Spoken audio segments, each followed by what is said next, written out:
Hello students, this is your unit number 5 of System Analysis Design and Implementation of BC6. So this unit is basically based on to the object-oriented modeling, which you had already studied in the form of C++ and Java. So these both are the object-oriented programming language. But when we study the software engineering or system analysis and designing, there is a separate method to represent the object oriented programming language with the help of UML, that is Unified Modeling Language. So in this unit, this object oriented modeling is done with the help of UML, Unified Modeling Language. So we are going to discuss the basics of the object and object-oriented programming today, and further classes we will discuss the UML in complete. So object-oriented object technology helps implement these best practices. What? Develop interactively, tolerates changing requirements, integrates elements progressively, facilitates reuse. So basic motive of object technologies to implement was development of the interactivity between the modules. Use component-based architecture.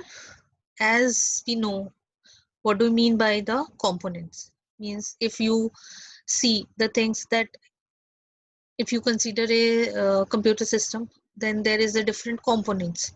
Like there is a motherboard, there is a RAM, there is a fan, there is a cache, memory, and so on. There are different components which can be assembled and create a object, complete objects. And the third part is model visually. So we can easily understand or easily modify it. So we can model the object easily. What is object technology? Object technology is a set of principles guiding software construction together with language, database, and other tools that support those principles. It is given by object technology is given by Taylor 1997. This is a book, Object Technology, a Manager's Guide, which you can study. It is available freely on internet. The strength of object technology: a single paradigm, a single language used by the user, analyst, designer, and implementers. Facilitates architectural and code reuse. Models more closely reflect the real world. As we know, the object is nothing. It is a definition of noun, is person, a place, a thing. So everything which is available in the world is called as object, and we have to model them. More accurately describes corporate entities.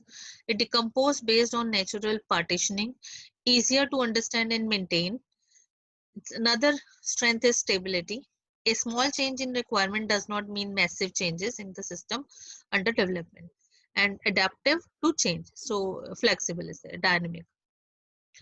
What is a model? Model is nothing. It is a simplification of reality. If you are seeing that there is an aircraft, so first of all, that aircraft is created in the form of model, and then if this model is working fine, then it will be go for the production. So you can say this is a type of prototype also.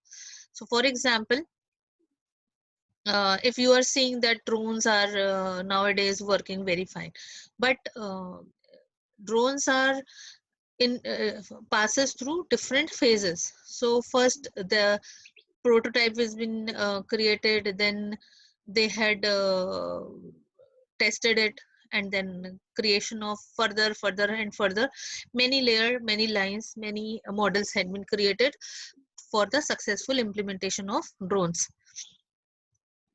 Why do we need model? We build models to better understand the system we are developing. Modeling achieves four aims. What? Help us to visualize the system as we want it to be. So it is a prototype, right? First, we have to visualize how our system is going to look. it permits us to specify the structure or behavior of a system. So through modeling, we can specify the structure and the behavior of the different parts of a system, which in which condition the system will be behave like what. Gives us a template that guides us in constructing a system, documents the decisions we have made. We build models of complex systems because we cannot comprehend such a system in its entirely. What is an object? Informally, an object represents an entity, either physical, conceptual, or software. So entity, as I had already given a definition for the object or entity in previous slide also, that object is nothing, it is a noun, a person, a place, a thing. So whatever the things is there is called as on world on earth is called as entity or object. They can be physical, as you had seen in the figure, that there is a truck, it is a physical entity. There is a chemical process, that is a conceptual entity because we cannot touch it. Software entity, in which you are seeing the queue or linked list. A more formal definition, an object is an entity with the well-defined boundaries and identity that encapsulates state and behavior. Each object is having some state and some behavior.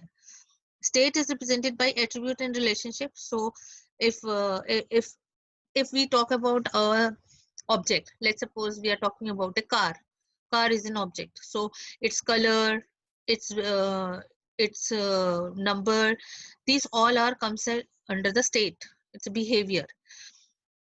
State and behaviors are the operations or methods which a car can do.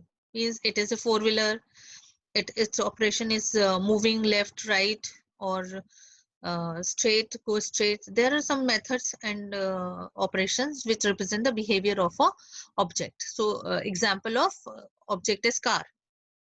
An object has state. The state of an object is one of the possible conditions in which an object may exist.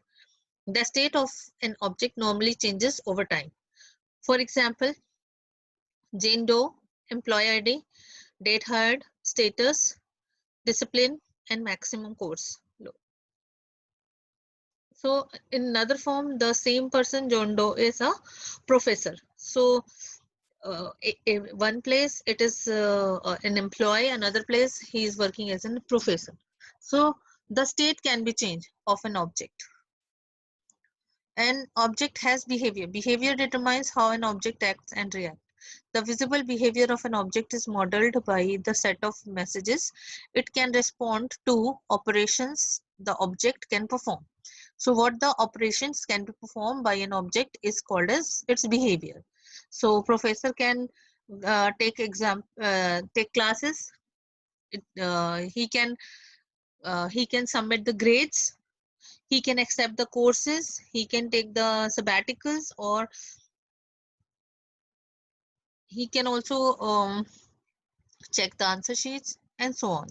So an object can have different behavior in different situations. Each and every object has an identity. So you can easily uniquely identify an object. Each object has a unique identity, even if the state is identical to that of another object.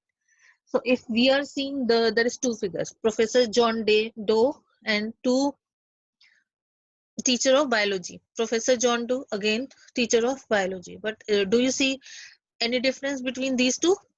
One is female and another is male. So name is same. Everything is same. Name is same. He is a professor. She is a professor. She is a teacher of biology. He is a teacher of biology, and so on. But their identity is totally different. So each and object have its own unique identity. Present representing object in the UML language. An object is represented as a rectangle with an underlining, as it is saying seen into the box. This is the box. So Professor J. Clark is an object name and he is a professor. That is its behavior. Or you can say it's an unnamed object. basic principle of object oriented, that these are the major features of the object oriented as you had studied into the C++ or Java also. So major 4 points are their: abstraction, encapsulation, modularity, and hierarchy. Abstraction, I suppose you know. Abstraction means hiding of the thing, means data hiding is called as abstraction, and encapsulation is the wrapping of data hiding as well as the behavior or methods in one unit is called as encapsulation. Modularity means the things which is divided into small module so that it can be easily changed, or it can be easily modified, or it can be easily handled. Hierarchy means that there is a proper way of communicating from top to down, or bottom to bottom up approach, or you can say top down approach. So what is abstraction? The essential characteristics of an entity that distinguish it from all other kinds of entities is called as abstraction. Defines a boundary relative to the perspective of the viewer. Is not a concrete manifestation, denotes the ideal sense of something. For example, if you are having a car, if you are not a mechanic of car, there is no need of engine. So the engine is abstracted to you point of view, or user point of view, user of a car, driver of a car. So a driver knows how it is used, how it can be driven, how it can be opened, how it can be closed.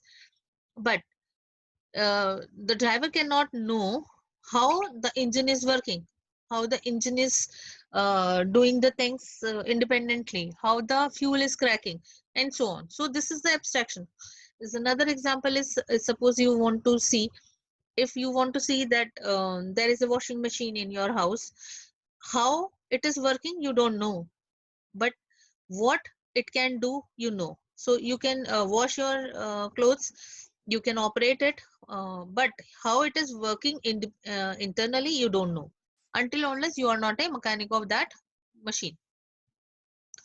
So example is given there. I had already given some example to you people. What is encapsulation? Encapsulation means that the things which is wrapped in, like hidden part as well as the methodologies or the process is been wrapped into one unit is called as encapsulation. Hide implementation from clients depends on interface. So if you are seeing that there is a car, or it is a television, its example, a television example is given here. So you have a remote control, you can use the interface, but how it is happening, how functioning is done is not is not your part. So hidden information is called as the abstraction, and the complete an object is called as encapsulation, because this is having a wrapping of the hidden part as well as how it is gets operated by the user is called as encapsulation. So the complete car or complete television is a encapsulation, while only the hidden part is called as the abstraction. That actually happens in your C and C++ programming also. If you are including hash include iostream.h, so what you people are doing, actually you are using the library file. You know how you can use C in and C out. You know how you can use the fstream class, but you don't know what actually it consists of. So iostream.h is a library file which have a definition of all these things, and you are only using it. For example, if you are using the string.h, so in string.h you have some functions like string copy, strcmp, strcpy, strln. You know how we have to use it. We know the method that we have to pass a string to this function, and this function will return me that value. So we know the functionality, but how it is happening we don't know. So this is actually called as encapsulation or abstraction. Abstraction means that you don't know the method of using the string length. You know the method of using string str